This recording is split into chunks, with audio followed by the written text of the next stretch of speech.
Однажды высокий и худой молодой человек шагал по острову Куприянного.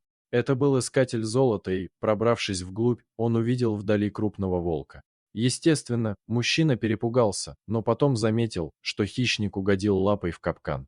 Золотоискатель подошел и точно понял, что волк не может двигаться. И так и смотрели друг на друга хищник и человек. Всмотревшись внимательнее, молодой человек понял, что это кормящая мама, значит, волчата где-то недалеко, и не стал долго думать. Он все равно рассматривал вариант, что она может напасть, но оставить ее и детенышей на верную гибель был не в состоянии. И тогда он принялся искать волчат, так как рядом виднелись следы. И, пройдя несколько метров, действительно увидел нору. 4 детенышей сидели и скулили от голода.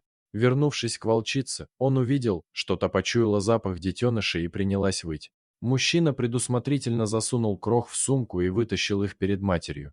Волчата подползли к ней ближе и принялись жадно кушать. Волчице было больно в капкане, но когда молодой человек хотел подойти, она зарычала. Животное было изранено и истощено. Тогда мужчина вытащил из сумки свой единственный съестной припас, тушенку, и дал волчице. Та кушала, не глядя на парня, а тот попытался войти в доверие и освободить лапу. Палатку для ночлега он разбил рядом и стал наблюдать. Волчата сразу привязались к нему, прыгали и лизали лицо. Прошли 2 суток, парень вернулся с едой, он говорил с волчицей и давал ей покушать, а та только внимательно следила за ним. Однажды он рискнул погладить ее и очень обрадовался, когда волчица завиляла хвостиком, но и тогда он не стал действовать резко. Он накормил волчат при матери и осторожно начал поглаживать лапу в капкане. Волчица не рычала на этот раз, и он резко рожал капкан.